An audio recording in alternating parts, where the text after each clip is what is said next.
Lina se roula en boule sur son matelas fin, serrant contre sa poitrine un ours en peluche usé.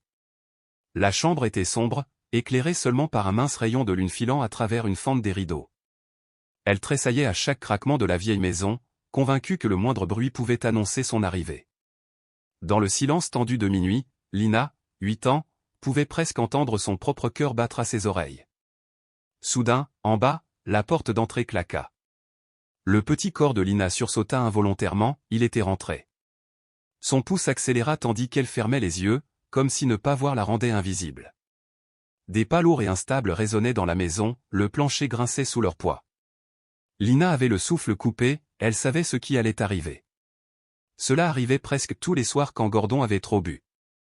Soudain, la porte de la chambre de Lina s'ouvrit brusquement dans un fracas qui fit trembler les murs. Elle ravala un cri et se redressa sur son lit. La silhouette de Gordon apparut dans l'embrasure de la porte, légèrement chancelante, l'odeur âcre du whisky l'annonçant. « Alors tu pensais pouvoir te cacher de moi, hein » murmura-t-il d'une voix basse et dangereuse. Il entra, laissant la porte entr'ouverte. Lina tremblait, secouant la tête frénétiquement.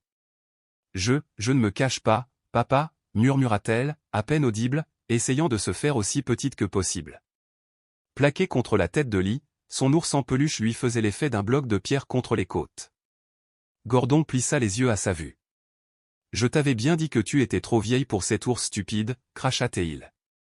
En 2 enjambées rapides, il était à son chevet. Lina avait l'estomac noué d'effroi. Avant qu'elle puisse réagir, il lui arracha le jouet des bras. « S'il te plaît, papa, non. » supplia-t-elle, tendant la main en vain. Il jeta l'ourson à travers la pièce, il heurta le mur et s'écroula dans un coin sombre. Les lèvres de Lina tremblèrent, menaçantes de larmes, mais elle savait qu'il valait mieux ne pas crier, pleurer ne faisait qu'accroître sa colère. Gordon se pencha vers elle, son haleine empestant l'alcool. « Qu'est-ce que j'ai dit à propos des pleurs, hein » grogna-t-il en levant une main calleuse. Même dans la pénombre, Lina voyait la fureur se tordre sur ses traits. Elle ferma les yeux, et la première gifle lui frappa la joue. Le coup la projeta sur le côté, sa joue brûlait comme du feu, mais elle ne fit aucun bruit. Elle se rattrapa en s'appuyant sur ses mains tandis que les ressorts du matelas crissaient sous son léger poids. Au fond d'elle-même, Lina se répétait son mantra silencieux, « Ce sera bientôt fini, ce sera bientôt fini. » « Tu crois que tu peux me mettre dans l'embarras au magasin aujourd'hui » aboya Gordon, les mots confus. Lina réfléchit à toute vitesse, avait-elle dépassé les bornes au rayon épicerie? Regarde quelqu'un de travers? Elle n'osa pas le contredire. Je suis désolé, parvint-elle à murmurer. Pardon? Tu es toujours désolé. Ça ne règle rien. Sa main se rua à nouveau sur elle, l'atteignant à l'épaule. Lina ravala un cri tandis que des larmes coulaient silencieusement sur ses joues. Gordon l'attrapa par le bras et la tira du lit, ses genoux heurtèrent violemment le parquet, une douleur fulgurante lui parcourant les jambes. Avant qu'elle puisse bouger, un poing brutal s'enfonça dans ses cheveux. Il lui rejeta brusquement la tête en arrière, et Lina haleta tandis que des larmes brûlantes roulèrent sur son visage, éclaboussant le plancher.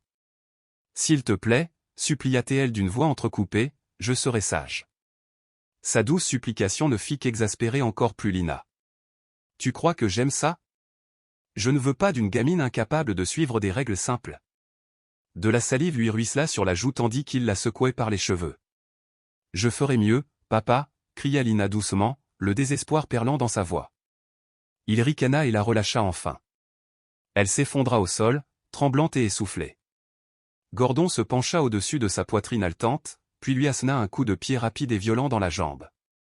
Lina se recroquevilla instinctivement tandis qu'un léger cri s'échappait de ses lèvres. Il pointa un doigt tremblant vers elle. « Lève-toi et lave-toi. »« Ne laisse pas de larmes par terre, » grogna-t-il. Lina murmura « Oui, monsieur » et se releva sur ses jambes tremblantes. Elle essuya le sol avec la manche de son pyjama, attrapant chaque larme perdue. Sa joue et son mollet la lancinaient, mais elle gardait les yeux baissés, soumise.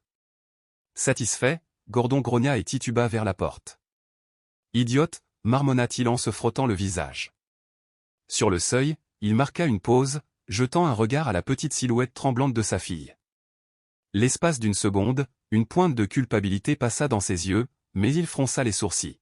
« Ne m'oblige pas à revenir ce soir » prévint-il en claquant la porte derrière lui. Ce n'est qu'une fois partie que Lina s'autorisa à respirer. Chaque inspiration lui faisait mal, ses côtes lui faisaient mal là où il l'avait frappée. Dans le silence obscur, elle s'affala sur le sol près de son lit et tendit une main tremblante vers le coin sombre. Elle récupéra son ours en peluche abandonné, le serra fort et regagna le matelas. Son corps la faisait souffrir tandis qu'elle se recroquevillait sur le côté, tenant l'ours sous son menton. Des larmes silencieuses mouillaient son oreiller, elle n'osait pas sangloter. Pourquoi, pensa-t-elle désespérément. Pourquoi papa était-il si en colère? Lina ferma les yeux et imagina, l'espace d'un instant, que sa mère était encore en vie, chantant des berceuses et sentant la vanille. Mais maman avait été emportée par la maladie 3 ans auparavant, et il n'y avait plus personne pour protéger Lina de la colère de son père. Tandis que ses larmes se transformaient en hoquets d'épuisement, elle fixait le clair de lune sur le mur et priait en silence, sans savoir à qui elle s'adressait. « S'il vous plaît, arrêtez ça. Que quelqu'un m'aide. » Aucune réponse ne parvint dans la nuit silencieuse, si ce n'est le sifflement solitaire d'un train lointain et le bruissement des feuilles d'automne contre la vitre. Finalement, ces tremblements s'apaisèrent suffisamment pour lui permettre de s'endormir profondément.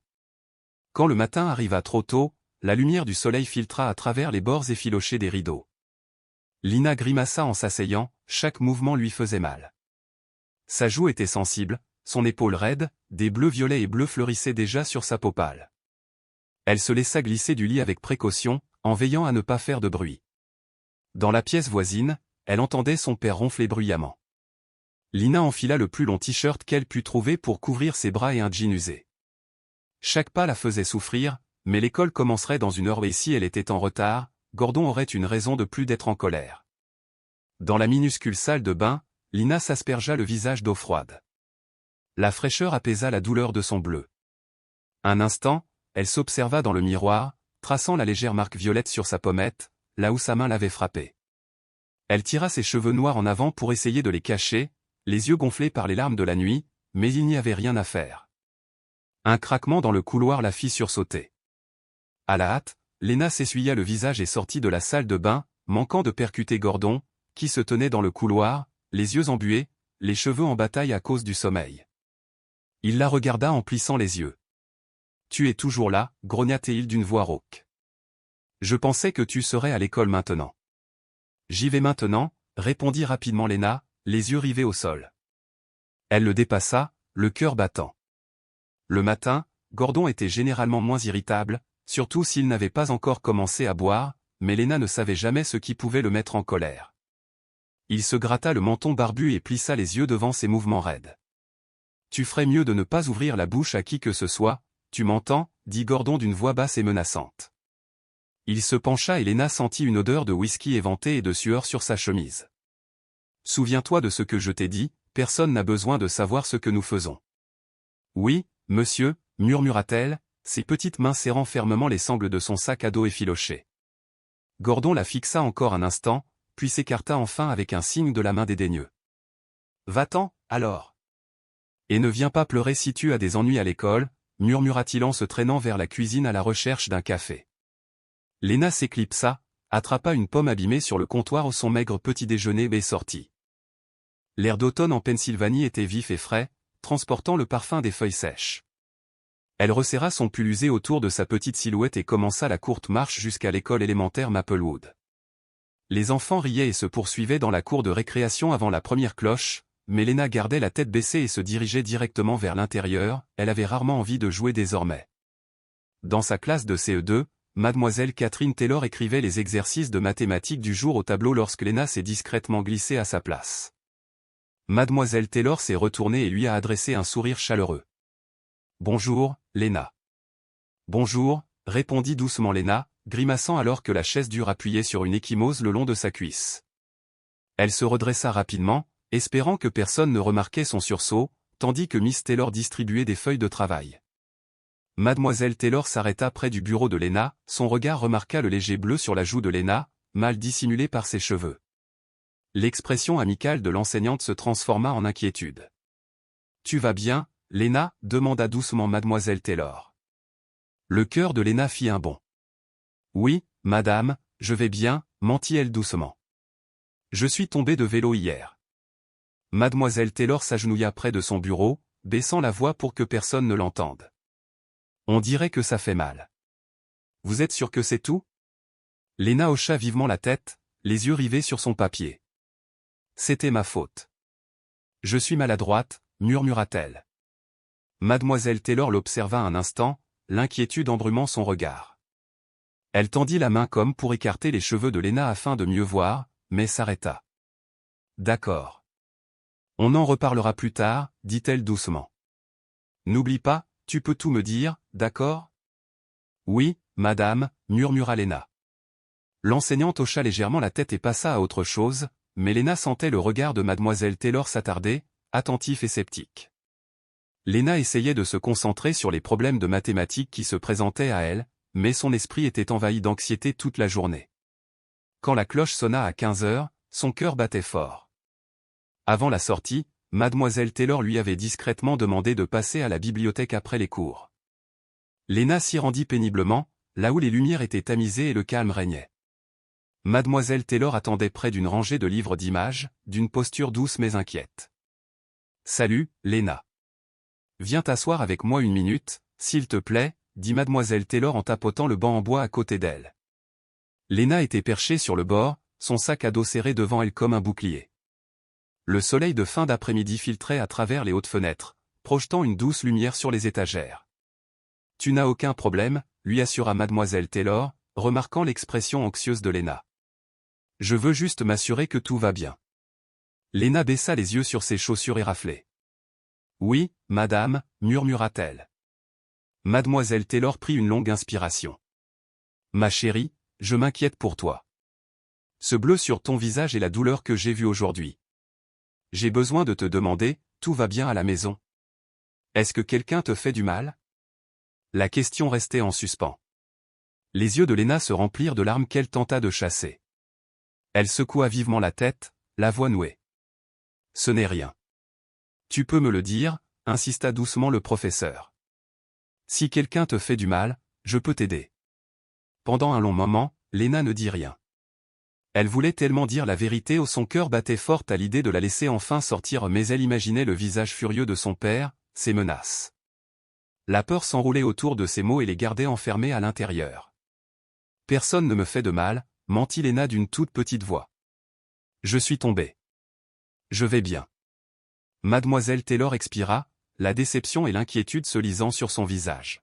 « Léna, si quelqu'un te fait du mal, ce n'est pas normal, et ce n'est pas ta faute. Tu comprends? Il y a des gens qui peuvent t'aider, et je peux t'aider. » Léna se mordit la lèvre pour l'empêcher de trembler. « Je sais, murmura-t-elle. Mais tout va bien. Vraiment. » Le professeur frotta doucement le dos de Léna, sentant sa tension. « D'accord.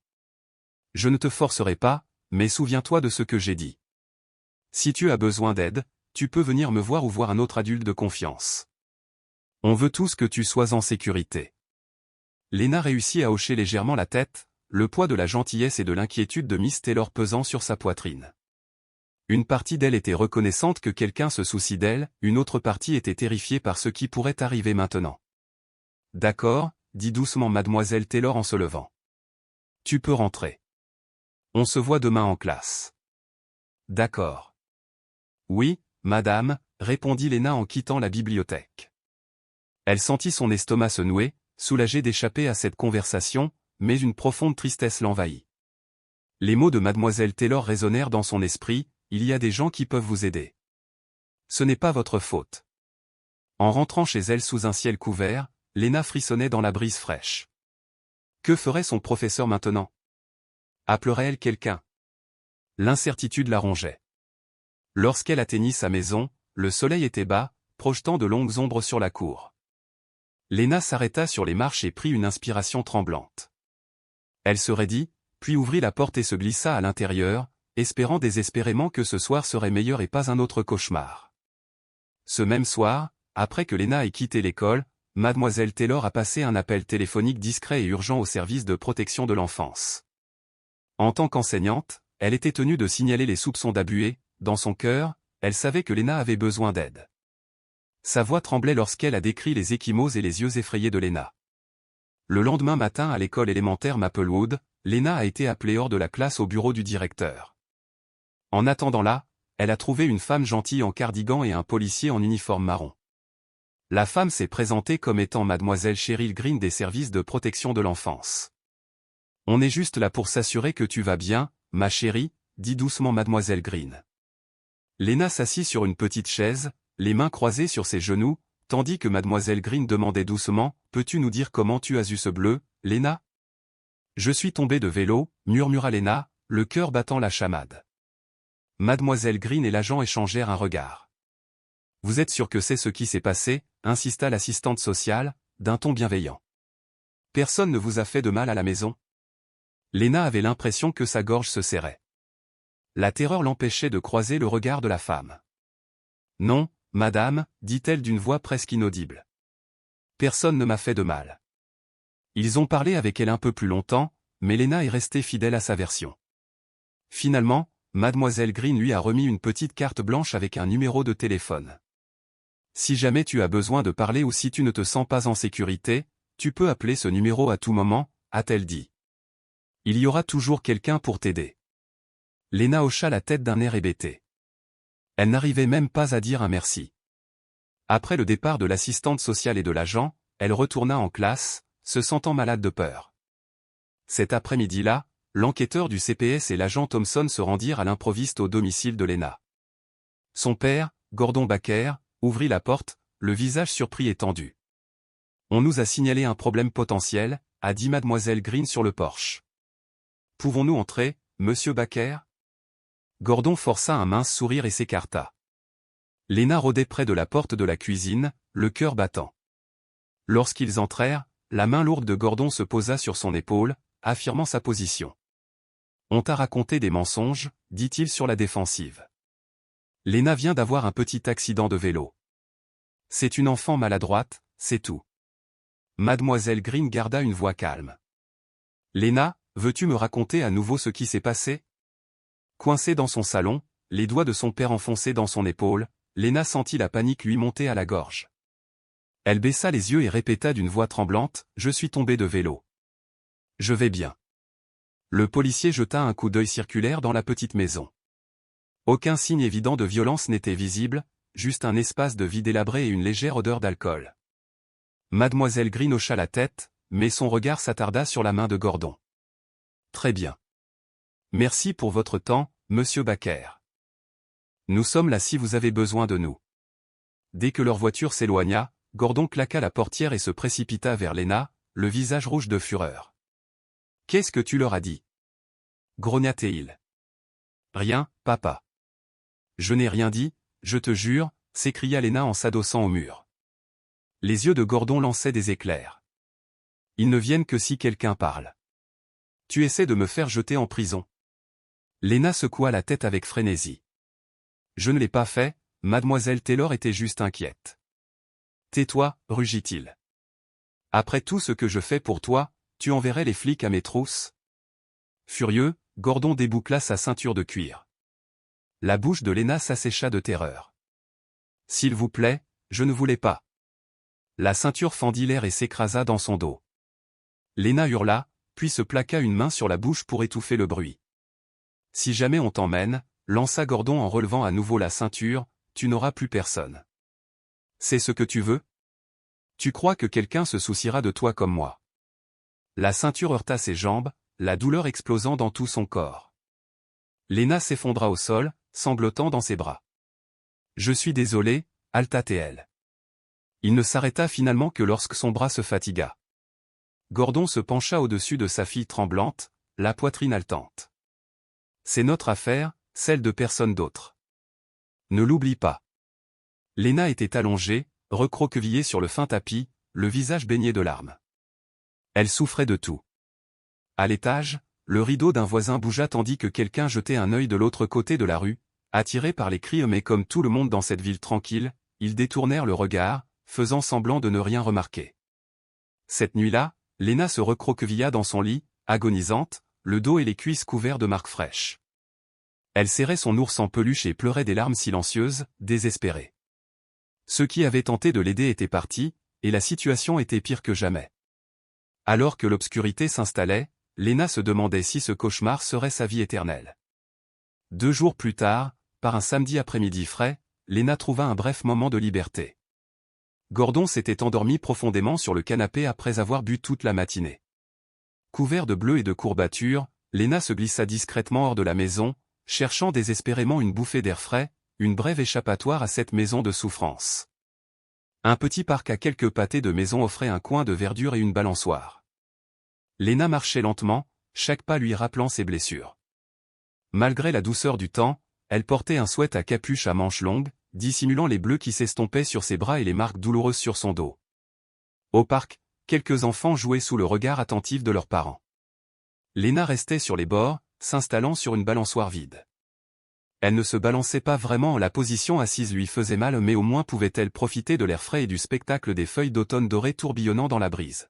« Bonjour. » Une douce voix masculine surprit Léna. Elle leva les yeux et vit un homme plus âgé se tenir à quelques pas. Il avait des cheveux argentés, des yeux bleus bienveillants et un sourire chaleureux et prudent. Il ne s'approcha pas trop. « Salut », répondit doucement Léna en saisissant les chaînes de la balançoire. « Je m'appelle Nathaniel Grayson. Je suis nouveau en ville. Enfin, j'ai grandi ici et je viens de revenir. » Il fit un signe de tête vers le banc vide. « Ça vous dérange si je m'assois ?» Léna secoua la tête. Nathaniel s'installa sur le banc en bois à proximité, lui laissant suffisamment d'espace. « Tu dois être du coin. Comment t'appelles-tu » Léna, répondit-elle d'une petite voix. « C'est un joli nom. » Il souleva un petit sac de course qu'il portait. « J'allais justement grignoter. Veux-tu une pomme ? J'en ai une de trop. » Il sortit 2 pommes rouges et brillantes. L'estomac de Léna gargouillait, elle n'avait pas mangé depuis le petit déjeuner. Elle hésita, puis hocha la tête. « Oui, s'il vous plaît. » Nathaniel s'approcha lentement et lui tendit une pomme. Alors que Léna la prenait, sa manche glissa en arrière, révélant un bleu jaunâtre sur son poignet fin. L'espace d'une fraction de seconde, l'expression amicale de Nathaniel vacilla, mais il ne dit rien. Léna releva rapidement sa manche et murmura « Merci ». Elle mordit dans la pomme où elle était croquante et sucrée. Pendant quelques minutes, ils mangèrent en silence. Les seuls sons étaient des rires lointains et le bruissement des feuilles. « C'est une belle journée, n'est-ce pas » dit Nathaniel au bout d'un moment. Léna hocha la tête. « Même. » Elle s'autorisa un petit sourire. C'était étrange, mais agréable de s'asseoir avec quelqu'un qui ne criait pas et ne fronçait pas les sourcils. Nathaniel parla gentiment de la météo et du parc. Il remarqua qu'elle penchait d'un côté en s'asseyant, comme si quelque chose lui faisait encore mal. Peu après, Léna se leva brusquement, le soleil s'était couché et la panique lui envahit la poitrine. « Je dois y aller » dit-elle brusquement. Nathaniel se leva, inquiet. « Ça va ? Tu as un endroit où aller ?» Léna serra la moitié restante de sa pomme. « Mon père, il n'aime pas que je reste dehors trop longtemps. » Je comprends. Il n'insista pas davantage. Alors qu'elle faisait un pas, il ajouta doucement, « Léna, si jamais tu as besoin de quoi que ce soit Oded, ou juste de quelqu'un à qui parler, j'habite la maison bleue de Chestnut Street. Celle avec la palissade blanche. Tu la connais ?» Léna marqua une pause. Elle connaissait cette maison, elle n'était qu'à un pâté de maison de la sienne et avait été récemment rénovée. « Je la connais » admit-elle doucement. Nathaniel lui offrit un doux sourire. « Tu peux me retrouver là-bas quand tu veux, d'accord ?» Léna ne savait pas trop quoi répondre, aucun adulte ne lui avait jamais proposé ça auparavant. « Oh, d'accord, » dit-elle. « Prends soin de toi maintenant. Merci pour la pomme. » « De rien, Léna. » Elle parvint à esquisser un sourire timide avant de se retourner et de s'éloigner précipitamment. En partant, Nathaniel la regarda partir, le cœur serré par la rapidité avec laquelle son visage s'était assombri d'inquiétude lorsqu'elle avait compris qu'elle devait rentrer. Il n'avait pas manqué le bleu sur son poignet ni la décoloration de sa joue, partiellement cachée par ses cheveux. Debout dans la douce lumière automnale, Nathaniel ressentit un profond besoin de protection. Il ignorait l'histoire de Léna, mais il reconnut la peur dans les yeux d'un enfant. Longtemps après sa disparition, il resta au parc, perdu dans ses pensées. Quelque chose clochait dans la vie de cette petite fille, il en était certain. Lundi après-midi, Nathaniel, mal à l'aise, s'est présenté au secrétariat de l'école élémentaire Maplewood et a demandé à parler à mademoiselle Catherine Taylor. Lorsque l'enseignante est arrivée, Il s'est présenté doucement et a expliqué, « J'ai rencontré une de vos élèves, Lena, au parc ce week-end. Je m'inquiète pour elle. » L'expression de mademoiselle Taylor s'assombrit. Elle l'invita dans une petite salle de conférence. « Moi aussi, je m'inquiète pour Lena, » avoua-t-elle tandis qu'il s'asseyait, soulagé d'avoir une alliée. Nathaniel hocha la tête. « J'ai remarqué qu'elle avait des bleus, et son comportement m'a rappelé. » Il s'interrompit, la gorge serrée au souvenir d'un autre enfant effrayé qu'il avait connu. Il s'éclaircit la gorge. « J'ai de fortes raisons de penser qu'elle est blessée à la maison. » Les yeux de Miss Taylor étaient tristes mais pas surpris. « J'ai signalé mes soupçons au service de protection de l'enfance vendredi. Ils ont interrogé Lena et sont même venus à son domicile, a-t-elle dit, mais elle a tout nié. Sans preuve pour son témoignage, il ne pouvait rien faire. » L'estomac de Nathaniel se serra lorsqu'ils la laissèrent là avec lui. La voix du professeur tremblait. « Oui, et aujourd'hui, Lena n'est pas venue à l'école. Son père a appelé pour dire qu'elle était malade. J'ai très peur qu'il la garde à la maison à cause de ce qui s'est passé. » Un lourd silence s'installa. Nathaniel parla enfin avec détermination. « Je veux aider. Je ne peux pas rester les bras croisés. » Mademoiselle Taylor lui lança un regard reconnaissant et inquiet. « Je suis contente que tu l'aies rencontré, tu peux peut-être faire ce que nous autres n'avons pas pu faire. Mais, s'il te plaît, sois prudent. Son père, Gordon, est imprévisible et s'emporte facilement. » « Je le ferai, promit Nathaniel. » Alors que le crépuscule approchait, Nathaniel se rendit à l'adresse que Miss Taylor avait fournie pour la maison de Lena. La petite maison battue par les intempéries de Sycamore Street semblait calme et sombre. Rassemblant son courage, il s'approcha de la porte d'entrée et frappa. Après un long moment, la porte s'ouvrit légèrement. Gordon Baker jeta un coup d'œil dehors, les yeux fatigués et injectés de sang. Il sembla reconnaître Nathaniel, peut-être que Lena avait mentionné le gentil étranger, ou qu'il était simplement sur ses gardes après la visite du CPS. « Bonsoir », commença calmement Nathaniel. « Je suis Nathaniel Grayson, votre voisin.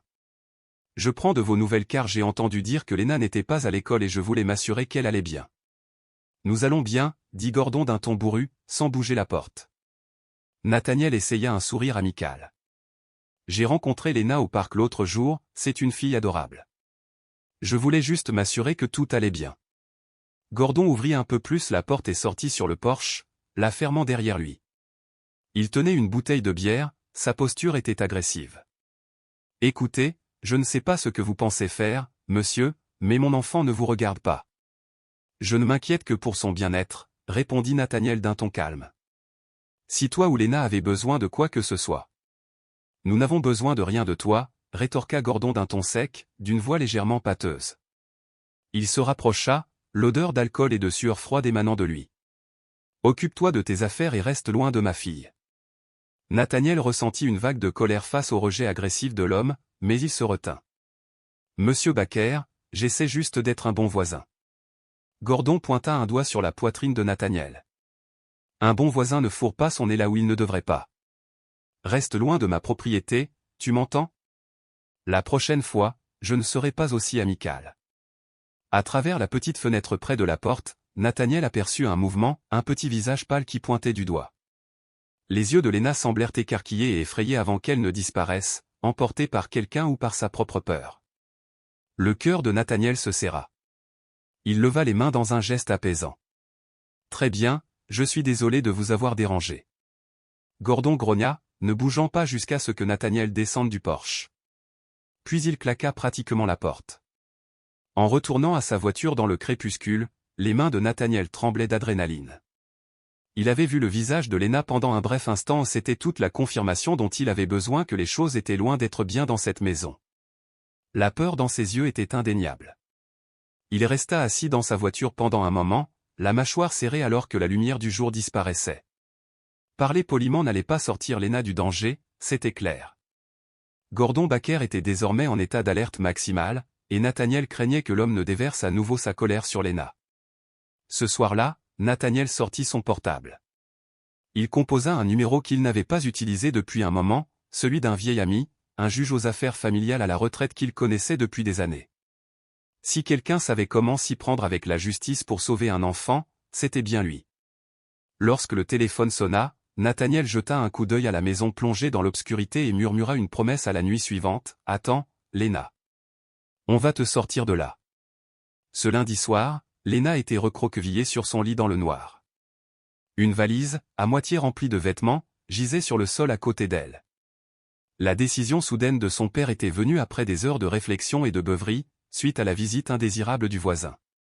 Gordon avait fait irruption dans sa chambre juste après le dîner, avait jeté la vieille valise à ses pieds et avait grogné « Fais tes valises, nous quittons la ville ». Les mains de Léna tremblaient tandis qu'elle pliait une robe usée et la plaçait soigneusement dans la valise. Son corps lui faisait encore mal à cause des coups qu'il lui avait infligés vendredi, et des bleus frais dus à une prise brutale plus tôt marquaient son bras. « Où allons-nous » osa-t-elle demander doucement. « Un endroit où les curieux n'interviendront pas » lança Gordon depuis la porte, une silhouette en colère. « Maintenant, dépêche-toi, nous roulons toute la nuit. » Des larmes piquèrent les yeux de Léna alors qu'elle tâtonnait pour emballer ses quelques affaires, quelques vêtements, son livre d'histoires usées et son ours en peluche caché de manière protectrice au fond. En s'enfuyant, son cœur battait fort. Elle ne voulait pas quitter son école, Miss Taylor, ou la faible lueur d'espoir que quelqu'un puisse la sauver, mais elle savait qu'il valait mieux ne pas protester à voix haute. En bas, Gordon trébuchait, jetant des canettes de bière et fourrant des objets essentiels dans un sac de sport. Son esprit était envahi de paranoïa, selon lui, tout le monde était là pour la voir, les enseignants, les travailleurs sociaux, les voisins bienveillants. Il était déterminé à garder le contrôle de sa fille par tous les moyens nécessaires. Si cela signifiait quitter la ville au milieu de la nuit, qu'il en soit ainsi. Dehors, la nuit d'automne était étrangement calme. À quelques maisons de là, garé discrètement sous un grand chêne, Nathaniel était assis dans sa voiture, phares éteints. Il ne pouvait se débarrasser de la terreur qui le rongeait depuis qu'il avait quitté le Porsche de Gordon, passant des appels pour obtenir des conseils qui n'apportaient aucune solution immédiate. Il décida de surveiller personnellement la maison de Léna cette nuit-là. Quelque chose lui disait que Gordon pourrait tenter une manœuvre radicale vers minuit. La vigilance de Nathaniel fut récompensée, et pas comme il l'espérait. Il vit la lueur des phares vaciller dans l'allée. Le vieux Chevrolet de Gordon reprit vie. Le pouls de Nathaniel s'accéléra lorsqu'il aperçut deux silhouettes émerger de la maison, Gordon portant un sac de sport et tirant Léna par le bras. Même dans l'obscurité, Nathaniel pouvait voir la petite silhouette de Léna résister, ses talons s'enfonçant dans le sol. Elle ne faisait aucun bruit, peut-être trop effrayée ou sous le choc, mais son langage corporel exprimait une pure terreur. Gordon la tira brutalement vers le côté passager du camion. Nathaniel serra les mâchoires. Il ignorait ce que Gordon avait prévu, mais il était clair qu'il emmenait Léna, susceptible de disparaître avant que les autorités n'interviennent à nouveau. S'il disparaissait dans la nuit, qui savait quand ou si Léna serait retrouvée ou aidée.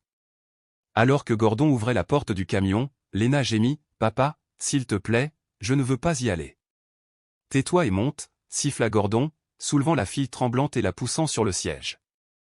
Depuis sa voiture, Nathaniel ressentit une poussée d'adrénaline et d'indignation.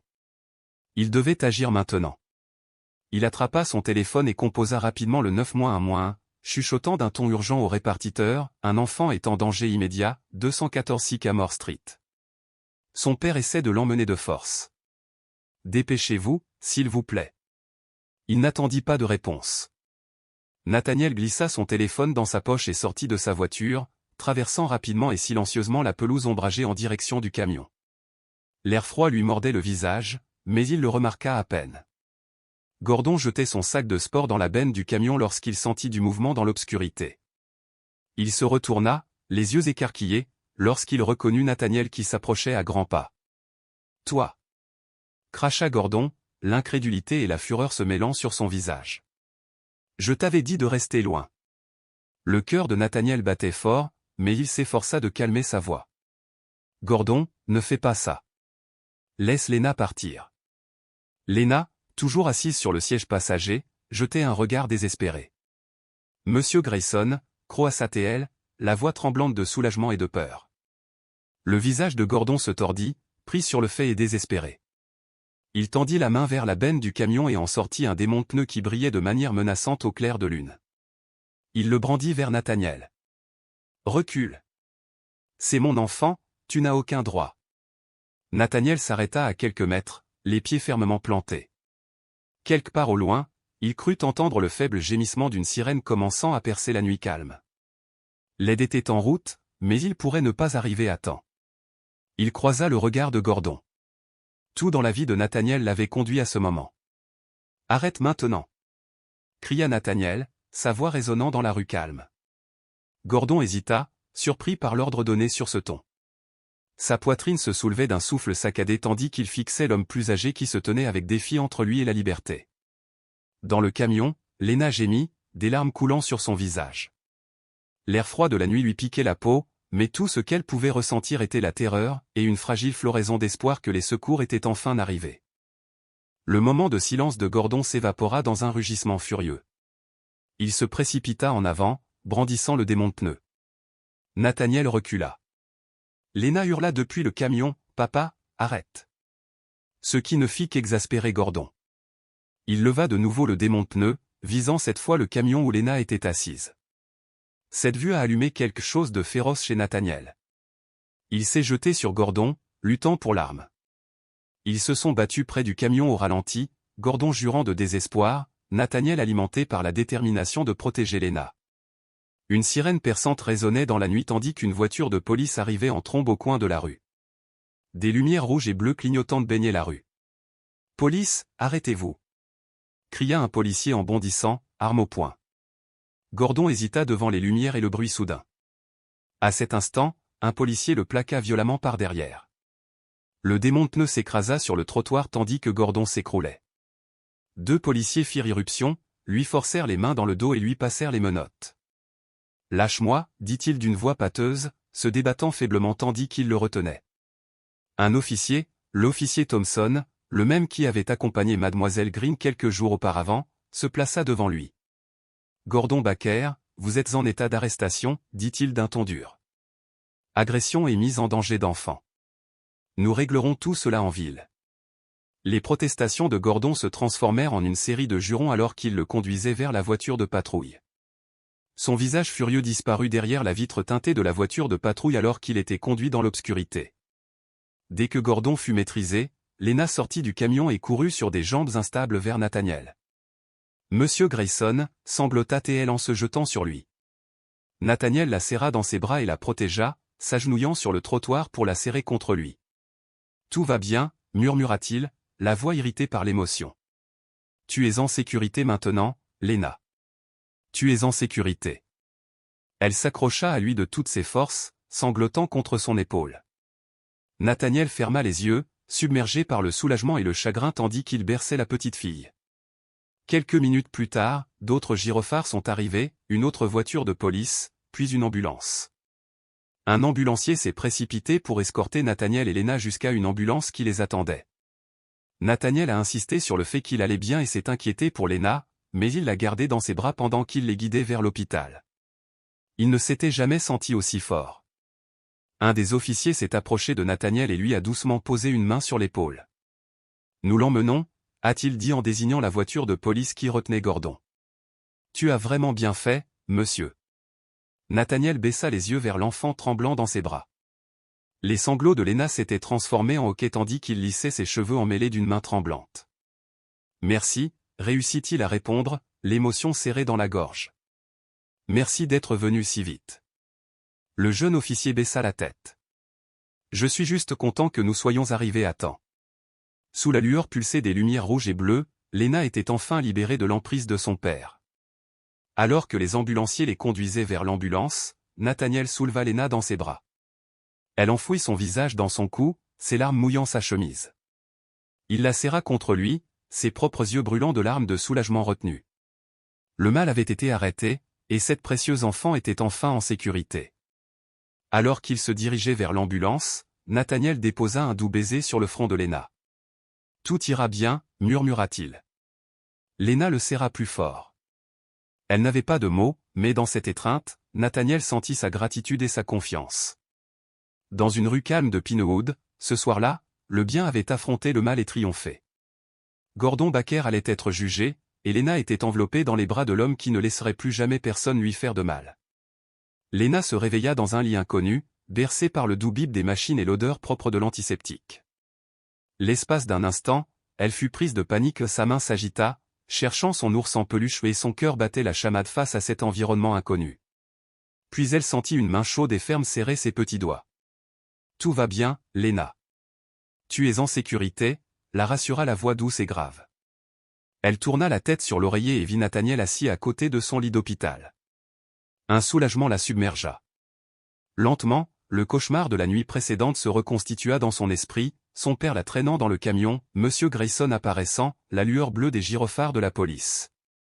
Et maintenant, elle était là, dans la brume lumineuse d'une chambre d'hôpital vivante, libre, protégée. Nathaniel parvint à esquisser un sourire fatigué lorsque leurs regards se croisèrent. Il paraissait las sous les néons, mais il était bien là, bien réel. « Salut, Léna » croassa-t-il doucement, la gorge irritée par l'inquiétude. « Salut » répondit-elle d'une voix fragile. Il ajusta sa couverture de sa main libre. « Tu nous as fait une sacrée frayeur, jeune fille. » Les yeux de Léna se remplirent de larmes fraîches. « Est-ce que mon père est parti » murmura-t-elle, la voix tremblante. L'emprise de Nathaniel se resserra. « Oui, ma chérie.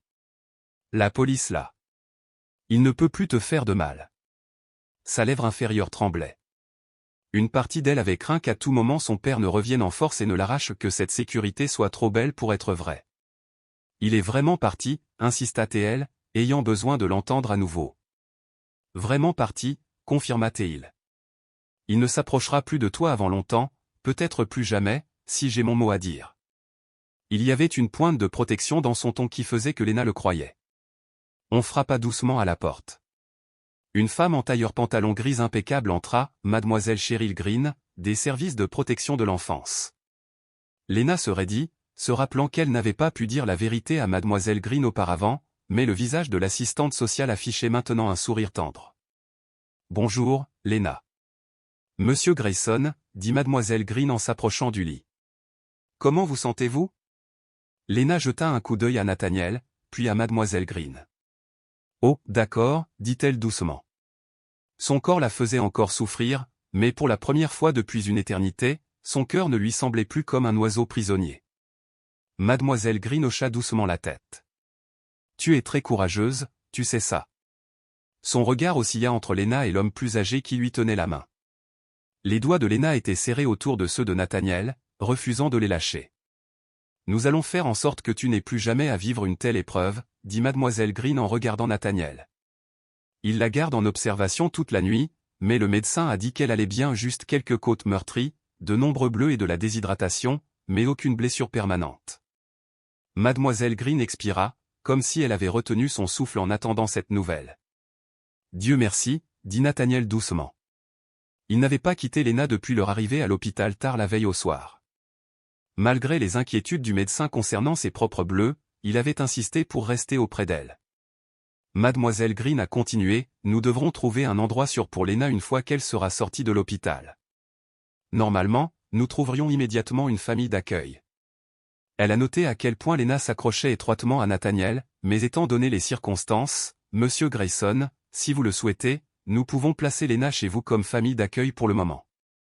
Les yeux de Léna s'écarquillèrent d'espoir. Elle se tourna vers Nathaniel, qui lui adressa un signe de tête encourageant. Si c'est ce que Léna veut, je suis plus que disposé, dit-il, la voix chargée d'émotion. Un petit sourire traversa les larmes de Léna tandis qu'elle hochait vigoureusement la tête.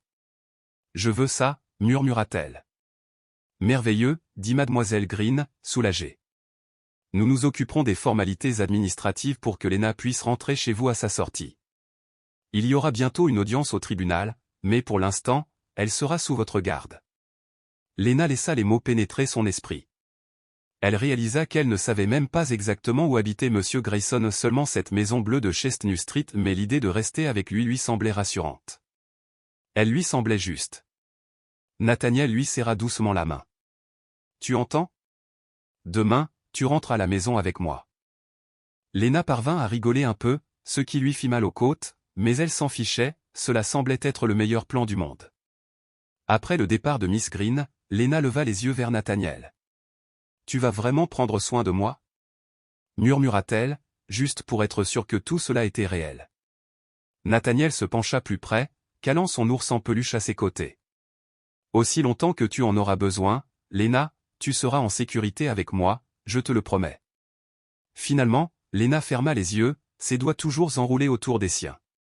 Le nœud d'anxiété qui lui serrait l'estomac se détendait enfin. Elle était en sécurité, vraiment en sécurité, et pour la première fois de sa vie, elle y croyait. La lumière du soleil printanier filtrait à travers les hautes fenêtres du palais de justice du comté tandis que Lena et Nathaniel se tenaient côte à côte devant le banc du juge.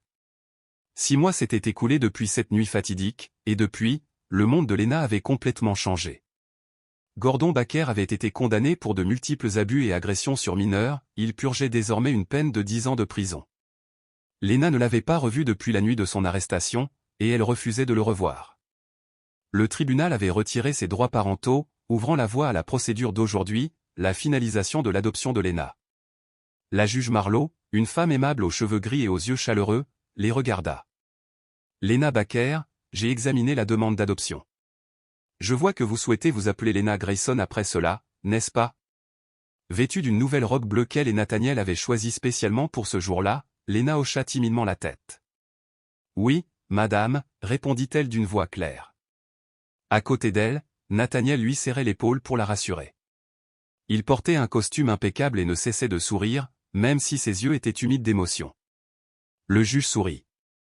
Monsieur Nathaniel Grayson, souhaitez-vous adopter Lena comme votre fille, avec tous les droits et responsabilités liés à la parentalité?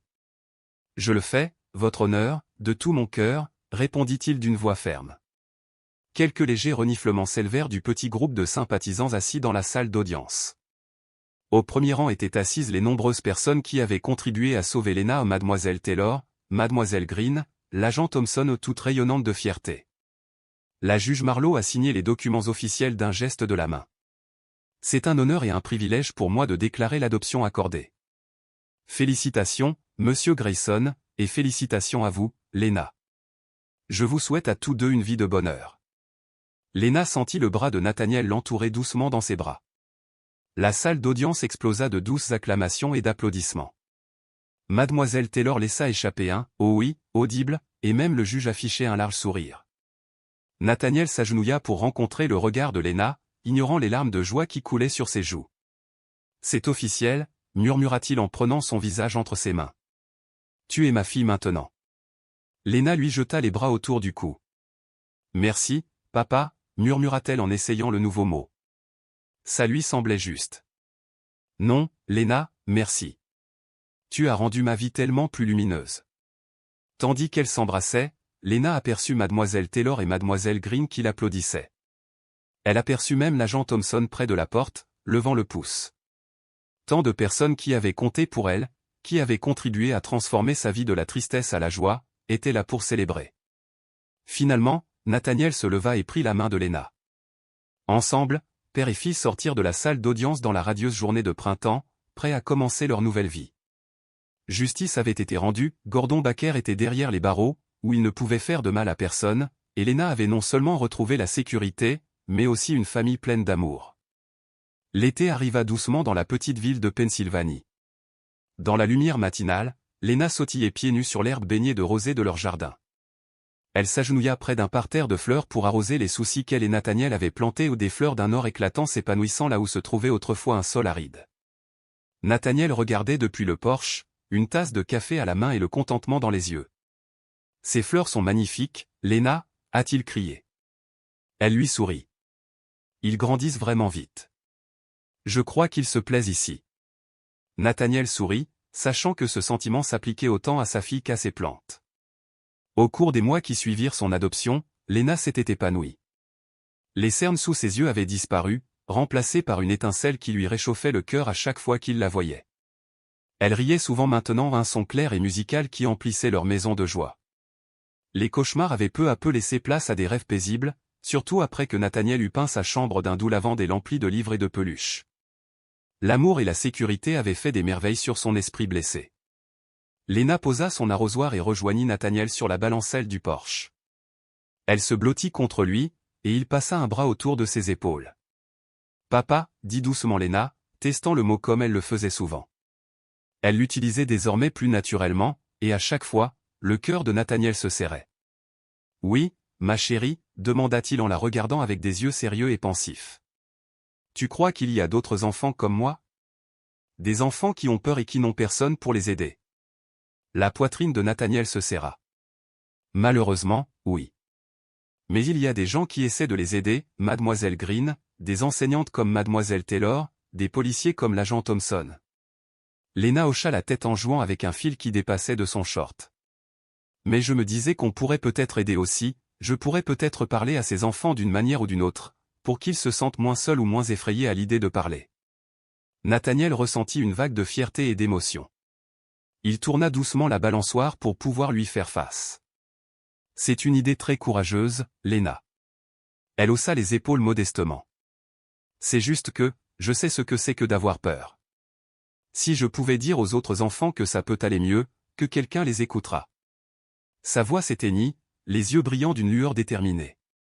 Nathaniel hocha la tête, les yeux embués tandis qu'il lui caressait la joue. Je trouve ça merveilleux. D'ailleurs, je réfléchis à la façon dont on pourrait donner en retour, comment on pourrait faire la différence ensemble. Et si on créait quelque chose, un groupe ou une organisation qui défend les enfants en difficulté? Le visage de Lena s'illumina. Nous pourrions partager votre histoire, si vous le souhaitez, pour sensibiliser le public. Nous pourrions l'appeler « La voix de Lena », car c'est votre voix qui a fait toute la différence, vous avez persévéré et vous avez enfin été entendu. La voix de Lena, répéta-t-elle, savourant les mots. J'aime ça. Nous pourrions aider les enseignants et les voisins à reconnaître les signes de maltraitance, collecter des fonds pour les refuges et les programmes, tout ce que nous pouvons faire pour garantir qu'aucun enfant ne se sente aussi seul que vous. Lena serra Nathaniel dans ses bras, une accolade improvisée. Allons-y, s'exclama-t-elle, avant de se reculer légèrement. Mais seulement si tu m'aides. Je n'y arriverai pas seul. Il rigola et la serra dans ses bras. Oh, je serai juste à côté de toi, ma chère. Nous sommes une équipe. Le soleil montait plus haut, les baignant d'une lumière dorée. Assise sur la balancelle du porche, enlacée, Lena ressentait encore chaque jour comme un miracle. Elle avait une maison, une famille, et maintenant un avenir rayonnant d'espoir.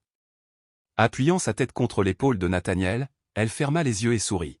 « Je t'aime, papa, murmura-t-elle. Nathaniel l'embrassa doucement sur le haut de la tête. « Je t'aime aussi, Lena. » 2 ans plus tard, le centre communautaire de Pinewood était en effervescence. Des ballons aux couleurs vives et une banderole sur laquelle était écrit « Grande ouverture, Fondation Lena S. Voice » décoraient la salle. Des élus municipaux, des enseignants, des policiers et des familles s'y pressaient, discutant et cherchant des places. Au fond de la salle, Lena et Nathaniel se tenaient côte à côte devant un pupitre orné d'un micro et d'un bouquet de lys. Lena, maintenant âgée de 10 ans, lissa nerveusement le bas de sa robe jaune. Elle sentit la main rassurante de Nathaniel sur son épaule et leva les yeux vers lui. Il hocha la tête avec un sourire fier. Ils étaient tous les deux un peu nerveux aujourd'hui où ils allaient parler devant un public de leur nouvelle fondation, mais c'était une bonne nervosité. Au premier rang étaient assis tous ceux qui avaient aidé à sauver Lena, Mademoiselle Taylor, Mademoiselle Green, l'agent Thompson, tous rayonnant de fierté. Nathaniel s'approcha le premier du micro. Sa voix chaleureuse résonna dans la salle. Merci à tous d'être là. Ce jour est très spécial pour nous, pour ma fille, Lena, et pour moi, dit-il en marquant une pause, son regard croisant le sien. Après une période très sombre dans la vie de Lena, nous avons travaillé ensemble pour créer quelque chose de lumineux et d'espoir. Nous l'appelons la voix de Lena, car c'est son courage et sa voix qui nous ont amenés ici. Le public a applaudi chaleureusement. Nathaniel a ensuite décrit la mission de la Fondation, veiller à ce qu'aucun enfant ne se sente seul ou ignoré, et apporter soutien et défense aux personnes dans le besoin. Puis il s'est tourné vers Lena, la fierté rayonnante. Et maintenant, j'aimerais vous présenter la personne la plus courageuse que je connaisse, ma fille, Lena Grayson. Lena prit une petite inspiration et se rapprocha du micro. Nathaniel resta à ses côtés, un bras légèrement enroulé autour de son dos. Un silence respectueux s'installa dans la salle tandis que la jeune fille reprenait confiance. Merci, commença Lena d'une voix claire et posée. Il y a 2 ans, j'étais très effrayée et très blessée. Je pensais que je ne comptais pas et que personne ne m'entendrait jamais. Elle marqua une pause, son regard balayant la foule de visages bienveillants. Mais j'avais tort. Les gens m'ont entendu, ma maîtresse, Mademoiselle Taylor, la police et mon nouveau père, Nathaniel. Nathaniel sentit une larme couler sur sa joue, sans honte. Lena sourit doucement. Grâce à leur écoute, je suis en sécurité et maintenant je suis heureuse. je ne veux pas qu'un autre enfant ait l'impression que personne ne m'écoute. C'est pourquoi nous avons lancé la voix de Léna, pour que les enfants en difficulté puissent obtenir de l'aide comme moi. La foule a applaudi à tout rompre, allant même jusqu'à une ovation debout. Léna s'est retirée dans les bras de Nathaniel, soulagée et rayonnante de fierté. Ensemble, ils ont brandi une grande paire de ciseaux et ont coupé un ruban tendu sur la scène, inaugurant ainsi officiellement la fondation Léna S Voice. Des acclamations ont envahi la salle tandis que les gens commençaient à se mélanger et à les féliciter. Nathaniel serra Léna dans ses bras et murmura « Ta voix va aider tant de personnes, ma chérie. » Léna le serra fort dans ses bras. Dans les bras de son père et entourée de l'amour de sa communauté, elle ressentit un profond sentiment de paix et d'accomplissement.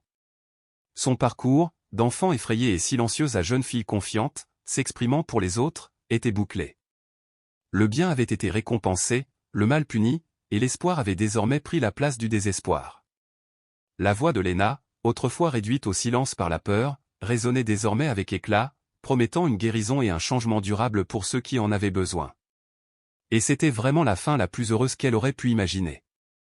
La vie de Léna n'a pas changé grâce à la magie, mais grâce à son courage, son propre courage et la gentillesse d'un inconnu qui a choisi de ne pas détourner le regard. Cette histoire nous rappelle que parfois, il suffit d'une seule personne qui tend la main, d'une seule voix qui s'élève, pour que l'univers d'un enfant commence à se régénérer. Si vous écoutez et que vous vous êtes déjà senti petit, comme si votre voix n'avait pas d'importance, souvenez-vous de Léna. Elle était silencieuse autrefois, craignant que personne ne s'en soucie, mais ensuite quelqu'un l'a fait, et tout a changé. En tant qu'adultes, nous ne nous en rendons peut-être pas toujours compte, mais un regard chaleureux ou une question douce peuvent devenir une bouée de sauvetage pour un enfant blessé. Gardons nos cœurs ouverts et nos yeux attentifs, car peut-être, juste peut-être, votre gentillesse sera la seule chose qui sauvera quelqu'un de la chute. Et à toutes les femmes, surtout celles qui ont traversé de nombreuses saisons, sirotez-vous une tasse de thé chaud en écoutant. Votre cœur est-il léger ou peut-être un peu tendre aujourd'hui? Vous souvenez-vous d'une fois où quelqu'un avait simplement besoin d'un câlin? J'espère que cette histoire vous a réconforté et qui sait, peut-être serez-vous la prochaine personne à prendre la parole, à tendre la main, à apporter la guérison. Accrochons-nous à cette vérité tranquille, la bonté existe toujours en ce monde, tant que nous ne nous détournons pas de la douleur d'autrui.